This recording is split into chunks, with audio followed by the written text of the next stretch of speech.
दोस्तों, आज हम देखेंगे principle of evidence GST perspective part 3 of GST pro series. Yes, GST pro series litigation में मास्टरी करनी है आपको जीएसटी के लिए। तो ये सीरीज हमने शुरू की है। पार्ट 1 हमने देख लिया, पार्ट 2 हमने देख लिया और ये आपको यूट्यूब के करनीति के चैनल में मिल भी जाएंगे।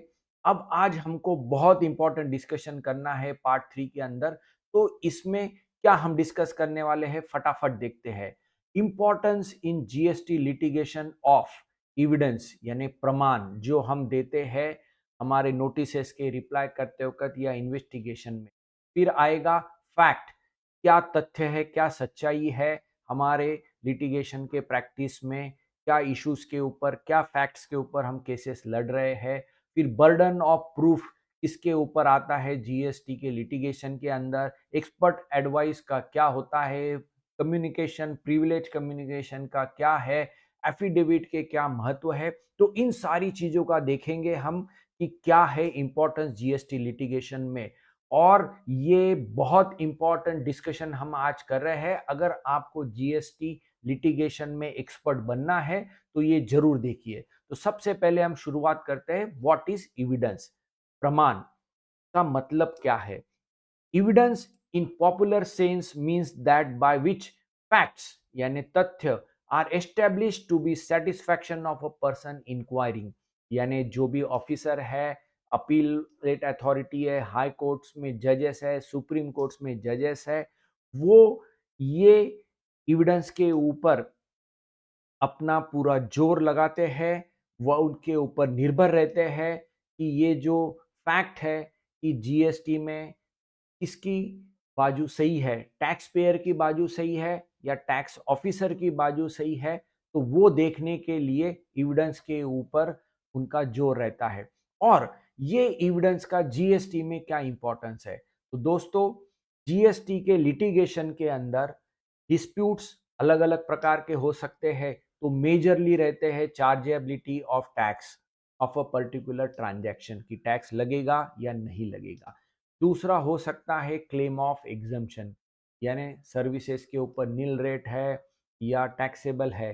तीसरा हो सकता है क्लेम ऑफ आईटीसी क्रेडिट, जो सबसे ज़्यादा डिबेटेबल इशू है। और ये कोई भी स्टेज पे आ सकता है एविडेंस का महत्व, जिसमें ऑडिट तो सेक्शन 65 में टैक्स अथॉरिटीज करेंगे, इन्वेस्टिगेशंस करेंगे, एडजुडिकेशंस करेंगे सेक्शन 61, 73, 74। एपिलेट स्टेज के अंदर claim for non taxability of exemption, ITC, इन सब के अंदर एविडेंस का बहुत इंपॉर्टेंट है। और यहाँ पर वेरीफाइबल प्रूफ भी चाहिए, जैसे इनवॉइसेस है, जैसे हमने कोई केस लॉ के ऊपर निर्भर किया है, कोई डॉक्यूमेंट्स है। ये सारी चीजें हमको काम आने वाली है। और ये एविडेंस जो रहता है, ये हमको समझने वाले लैंग्वेजेस के अंदर चाहिए और ये प्रूफ बहुत काम आते हैं फ्यूचर के अंदर। तो एविडेंसेस को संभाल के भी रखना पड़ता है जीएसटी के अंदर, जिसमें हम देखेंगे कि क्या क्या एविडेंस में आता है जीएसटी में। नेक्स्ट इंपॉर्टेंट डिस्कशन है कि एविडेंस का लॉ भी है इंडिया के अंदर। उसके भी कुछ प्रोविजंस का हमको यहाँ पर ध्यान रखना पड़ेगा जब लड़ाई कोर्ट तक जाती है। एपिलेट ट्रिब्यूनल, जीएसटी का एपिलेट ट्रिब्यूनल अभी तक आया नहीं है, बट वहां पर भी ये काम आएगा। सेक्शन 56 है एविडेंस लॉ का। वो ये कहता है कि judicial notice can be taken of the current state of law और साइंस और other fact as unassailable truth even if not pleaded in the notice और प्रिसीडिंग।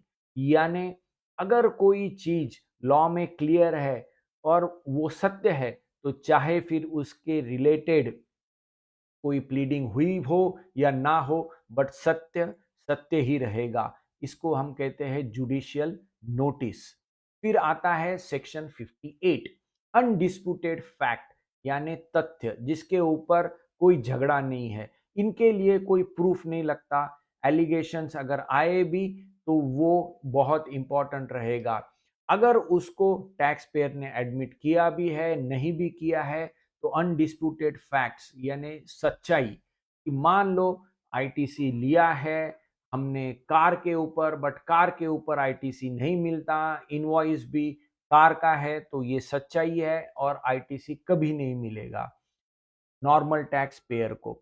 हम देखते हैं आगे सेक्शन 101, वन हु असर्ट्स, यानी जो ये डिमांड कर रहा है कि मुझे आईटीसी मिलेगा या मुझे टैक्स नहीं लगेगा, bears the burden to prove the correctness of that which is asserted, यानी लॉ का कंप्लायंस है तो ये टैक्स पेयर के ऊपर आ जाता है कि टैक्स पेयर अगर कहता है कि ये एग्जम्प्ट है कमोडिटी, तो पहले उसको ये प्रूफ देना पड़ेगा whether it is the taxpayer or revenue and is referred as a proof of burden।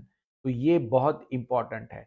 Next section है सेक्शन 102, ओनस, यानी किसकी जवाबदारी है। Onus of proof shifts based on pleading bye either side during the course of proceedings. Tax officer के ऊपर भी burden of proof आएगा कि अगर वो कहेगा कि टैक्स पेयर ने चोरी करी है, फ्रॉड किया है, मिस स्टेटमेंट किया है, तो उसको ये प्रूव करना पड़ेगा। हमारे ऊपर आएगा टैक्स पेयर के ऊपर कि आईटीसी मिलेगा, तो बर्डन ऑफ प्रूफ हमारे ऊपर आ जाता है। और ये जैसे जैसे प्रोसीडिंग्स आगे बढ़ते हैं तो हर पार्टी को बर्डन ऑफ प्रूफ आ जाता है, ओनस आ जाता है, जवाबदारी आ जाती है उनके बात को प्रूव करने के लिए, एविडेंस प्रोवाइड करने के लिए। फिर आते हैं section 103, exclusion claim by any person must be proved by such person regarding the ingredients that qualify for such exclusion, that is exemption। अगर कोई नोटिफिकेशन सर्कुलर के बेसिस पे एग्जम्पशन लिया है कि हमने गवर्नमेंट को सप्लाई किया है प्योर सर्विसेज, एग्जम्प्ट है, तो ये प्रूफ हमारे ऊपर आ जाता है इसको प्रूव करने के रिलेटेड एविडेंसेस को देने के लिए। Section 106, information that lies within the special knowledge of any person must be proved by such person। मान लो अगर ट्रांसपोर्टर का अगर क्रॉस चेक करते हैं तो उसके पास इंफॉर्मेशन है तो उसी ने उसको प्रूव करना जरूरी है। नेक्स्ट, अब हम देखेंगे कि क्या हमको ध्यान में रखना है being a chartered accountant GST के लिटिगेशन के अंदर। ये बहुत इंपॉर्टेंट है कि जो इम्यूनिटी दी जाती है कि कोई स्टेटमेंट दिया है पुलिस ऑफिसर के सामने या कोई अथॉरिटी के सामने, ये एडमिसिबल एविडेंसेस नहीं होता लॉ में, बट हमारे जीएसटी के अंदर ये एप्लीकेबल नहीं होगा। इन्वेस्टिगेशन के टाइम कोई प्रूफ हम लिख के देते हैं, कोई हम स्टेटमेंट देते हैं जीएसटी ऑफिसर के सामने, समन्स आता है तो स्टेटमेंट लिख के देते हैं, तो ये एविडेंस के अंदर माना जाता है। तो ये बहुत एक अलार्मिंग है। जिसको लिटिगेशन की प्रैक्टिस करनी है वो ये भी समझ ले कि बुक्स ऑफ अकाउंट्स ये कंक्लूसिव एविडेंस नहीं रहता, उसको कोरैबोरेटिव एविडेंस में कन्वर्ट करना चाहिए। उसके साथ में वाउचर्स है, उसके साथ में इनवॉइसेस है, उसके साथ में एग्रीमेंट्स है, ये भी हमको जोड़ना जरूरी है सेक्शन 34 के हिसाब से। नेक्स्ट इंपॉर्टेंट एक एग्जाम्पल देखेंगे हम कि कोई सर्विस प्रोवाइडर है वो एक्सपोर्ट कर रहा है, तो वो क्लेम को सब्सटेंशिएट करने के लिए कि एक्सपोर्ट सही में हुआ है सर्विसेज की, तो उसको क्या रखना पड़ेगा। तो तथ्य ये है, फैक्ट ये है कि वो रेसिपिएंट लोकेटेड आउटसाइड इंडिया है, तो उसकी एग्रीमेंट देना पड़ेगा, place of residence, business invoices उस तरीके से लगेंगे। फिर place of supply of services outside India, ये सेकंड कंडीशन है। तो फिर वो नेचर क्या थी सर्विसेज की, उसका पीओएस क्या है, उसके भी प्रूफ हमको देना पड़ेगा। कंसिडरेशन फॉरेन एक्सचेंज में मिलना चाहिए, तो FIRC, BRC, duly certified banker, authorised representatives, इनसे हमको प्रूफ देना पड़ेगा कि सर्विसेज को एक्सपोर्ट हुआ है। तो ये एक एग्जाम्पल की तौर पे हमने बात करी है। नेक्स्ट इंपॉर्टेंट है कि फैक्ट, रिलेवेंट फैक्ट और फैक्ट्स इन इशू, एविडेंस, इसका क्या तालमेल रहता है, क्योंकि हम कई बार सबमिशन देते हैं तो हम फैक्ट्स बताते हैं, फिर हम एविडेंसेस देते हैं जिसको हम ग्राउंड्स ऑफ अपील्स, फैक्ट्स का स्टेटमेंट, ये सारा जोड़ के हमारे सबमिशन बनाते हैं।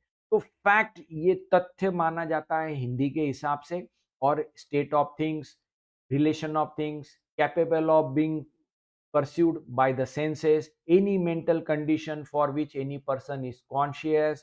relevant fact का मतलब है कि जो भी relevant है अनदर वन को कनेक्ट करने के लिए, दो तथ्यों को जोड़ने के लिए, फिर expression of fact, fact in issue, यानी जो भी हम केस लड़ रहे हैं या जिसको हम बोलते हैं कि any fact for which either by itself और in connection with other fact को एग्जिस्टेंस, नॉन एग्जिस्टेंस, और इस हिसाब से इसको डिनायबल करेंगे या हम एक्सेप्ट करेंगे। अब ये बहुत इंपॉर्टेंट है कि मान लो आईटीसी डिनाय हो गया, पर फैक्ट ये है कि मैं जेन्यून रेसिपिएंट था, मेरे पास में लॉरी रिसिप्ट है, मेरे पास मूवमेंट ऑफ गुड्स है, मैंने इसको आगे सप्लाई भी किया है, तो ये हो गया फैक्ट्स। अब उसके एविडेंसेस के लिए मुझे नोटिस, इनवॉइसेस, लॉरी रिसिप्ट्स वगैरह सारी चीजें, ई वे बिल रखने पड़ेंगे। तो ये एक इंपॉर्टेंट डिस्कशन यहाँ पर हम कर रहे हैं।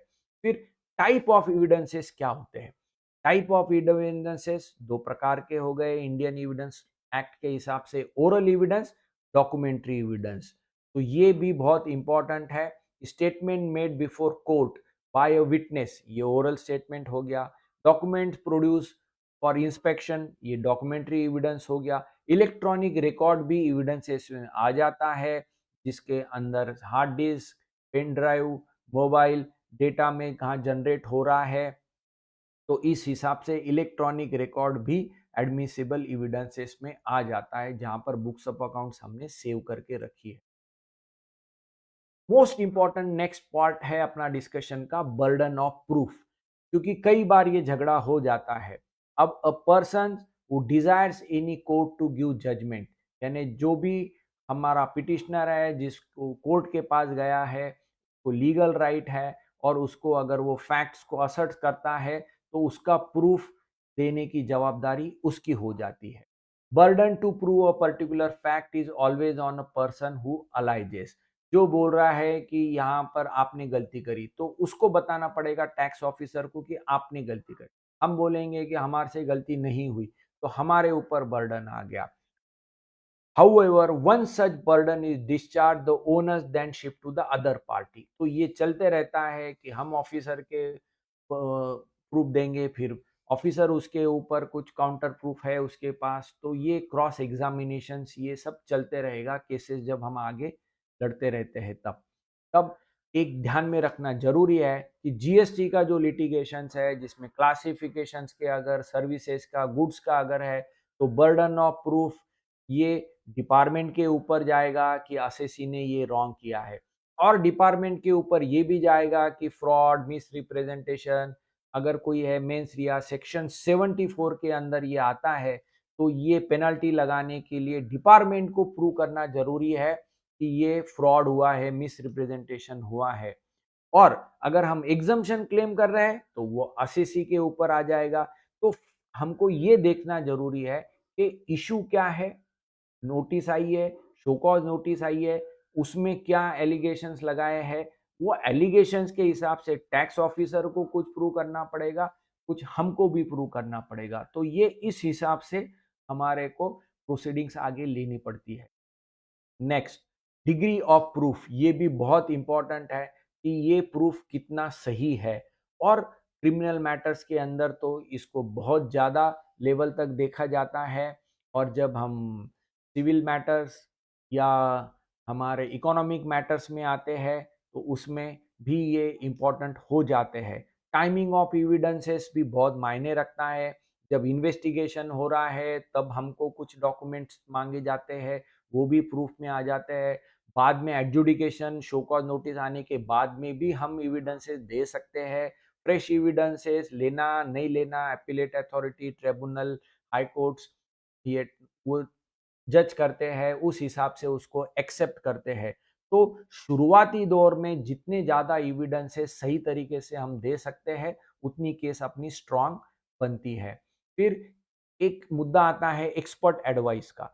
सेक्शन 45 एविडेंस एक्ट का ये देखता है कि अगर कोई ओपिनियन ली गई थी, कोई फॉरेन लॉ है, कोई साइंस है, कोई एक्ट है, और कोई फिंगरप्रिंट ढूंढना है, या कोई इशू है स्पेसिफिक, जैसा जीएसटी में रेरा का आया, तो रेरा के एक्सपर्ट से वो मालूमात ले सकते हैं, और इसके ऊपर एक्सपर्ट एडवाइस एडजुडिकेटिंग अथॉरिटी ले सकती है। और इसके अंदर टैक्स पेयर भी खुद ओपिनियन लेके काम कर सकता है। अपने यहाँ पर एडवांस रूलिंग की भी एक कॉन्सेप्ट है, उसको भी आप आगे यूज कर सकते हैं। तो ये सारी चीजें इंपॉर्टेंट है कि कोई ओपिनियन लेके आपने ट्रांजैक्शन की है तो वो एक्सपर्ट एडवाइजरी का प्रूफ भी आपको आगे देना पड़ेगा।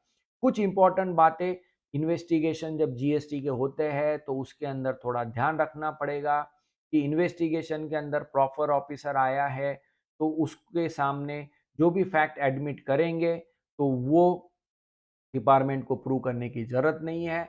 अगर आरसीसी उसको डिनाई करता है तो आरसीसी के ऊपर आएगा। फिर जीएसटी के अंदर सेल्फ असेसमेंट टैक्स रिजीम है। रेवेन्यू को लगता है कि टैक्स पेयर ने कुछ इशू किया है तो वो फिर टैक्स ऑफिसर के ऊपर आ जाएगा। फिर revenue cannot raise a suspicion and except the tax payer to prove or disapprove revenue's allegations. फिर burden of proof rest on who makes the allegation, tax payer के ऊपर भी आ सकता है और जो टैक्स ऑफिसर है उसके ऊपर भी ये बर्डन सबसे ज्यादा आता है। फिर when allegations are level and the same is not disputed the allegations stand proven implicit। अगर आपके पूछा गया मिसमैच, मिसमैच का आपने सबमिशन दे दिया तो वो प्रूफ हो गया कि आपका काम हो गया है। देन नेक्स्ट बहुत इंपॉर्टेंट है कि अगर कोई एचएसएन कोड है, कोई क्लासिफिकेशन है, इंटरप्रिटेशन ऑफ लॉ है तो टैक्स पेयर या जीएसटी एक्सपर्ट्स नहीं तो वो फाइनल अथॉरिटी डिटरमाइन करेंगी कि क्या सही है। फिर principle outline in article 246A 6265 300A constitution के हिसाब से अगर कोई टैक्स पेयर विलिंग भी करता है कि मेरे को टैक्स भरना है बट लॉ के हिसाब से वो इलिजिबल नहीं है तो वो नहीं एप्लीकेबल होगा। तो बहुत इंपॉर्टेंट है कि लॉ के अंदर वो आना चाहिए। और स्टेट भी पैसा नहीं रख सकती, अगर अनलॉफुली उन्होंने कलेक्ट किया है तो स्टेट को भी रिफंड देना पड़ेगा। ये बहुत इंपॉर्टेंट डिस्कशंस थे। आखिर के अंदर प्रिविलेज कम्युनिकेशन, ये एक बहुत मुद्दा आता है कि जो भी बैरिस्टर, अटॉर्नी, वकील है, एडवोकेट्स है, इनको परमिट किया गया है कि क्लाइंट्स की इंफॉर्मेशन, उनके कम्युनिकेशंस को डिस्क्लोज ना करे या उनको अलाउएबल है, उनको वो इम्यूनिटी है, वो छूट है कि उन्होंने जो भी क्लाइंट के साथ डिस्कशन किया है वो डिस्क्लोज करने की उनके ऊपर कोई जवाबदारी नहीं आती। पर दोस्तों चार्टर्ड अकाउंटेंट्स को ये इम्यूनिटी नहीं है, तो हमको ये ध्यान में रखना जरूरी है कि हम अगर कोई भी कम्युनिकेशन करते हैं अपने क्लाइंट्स के साथ में तो ये आगे हमारे लिए एक बहुत बड़ा एविडेंस बोल के हमारे अगेंस्ट भी यूज हो सकता है। तो जो भी हम कम्युनिकेशन करते हैं अपने क्लाइंट के साथ ये इथिकल होने चाहिए, institute of chartered accountants of India के गाइडलाइंस के हिसाब से होने चाहिए। Non disclosure of information of client बहुत इंपॉर्टेंट है क्योंकि हम जब भी अपॉइंटमेंट लेते हैं management representation, non disclosure agreements हम साइन करते हैं तो ये एक बहुत इंपॉर्टेंट चीज है कि अगर कोई टैक्स लिटिगेशन है तो हमने भी खुद को सेफगार्ड करना जरूरी है क्योंकि हम भी आगे चल के अगर कोई गलत कामों में अटकते हैं तो रिस्पॉन्सिबिलिटी अपनी भी बढ़ जाती है बीइंग अ चार्टर्ड अकाउंटेंट। और दूसरा सबसे मोस्ट इम्पॉर्टेंट थिंग ये है कि एक सीए ने अपना काम करते वक्त एडजुडिकेटिंग अथॉरिटी हो या अपीलेट हो, ट्रिब्यूनल हो, इनके सामने हमारे को अपीयरेंस अलाउड है बट कोर्ट के सामने ये चीज़ें अलाउड नहीं है, वो एडवोकेट्स और उन्हीं के लिए है। तो ये थोड़ा ध्यान रख के हमने लीगल एडवाइस या अपना डॉक्यूमेंटेशन बनाना चाहिए और ये सब ध्यान रखेंगे तो अच्छा रहेगा। लास्ट में एफिडेविट्स जो रहते हैं ये रिटर्न स्टेटमेंट रहते हैं, वॉलंटरी दिए जाते हैं, ओथ आती है, अफर्मेशंस आती है जो लॉ के अंदर ऑथोराइज किया गया है। और ये एफिडेविट जो है ये वो फैक्ट्स के हिसाब से जो लिखा गया जो इशू है उस हिसाब से वो प्रूव होता है। और affidavits shall contain facts and grounds and not interference or submissions, ये भी एक बहुत इंपॉर्टेंट है। लास्ट में हमने जो भी डिस्कशन किया है आज एविडेंसेस के ऊपर, फैक्ट्स के ऊपर, बर्डन ऑफ प्रूफ के ऊपर, फिर हमने रिटर्न स्टेटमेंट्स, कम्युनिकेशन, सीए ने क्या केयर लेनी चाहिए, एफिडेविट्स के ऊपर, एक्सपर्ट्स ओपिनियन के ऊपर हमने डिस्कस किया पार्ट 4 में और आगे देखेंगे। ये हमारा पार्ट 3 था जीएसटी लिटिगेशन सीरीज के अंदर जीएसटी प्रो यानी प्रैक्टिस में जीएसटी के आगे बढ़ना है तो ये सीरीज आप देखते रहिए। आपके क्वेरीज, आपके इश्यूज आप जरूर भेजिए। Thank you for watching this video. और आपके जो भी सुझाव है इस नंबर पे, इस ईमेल आईडी पे आप भेज सकते हैं।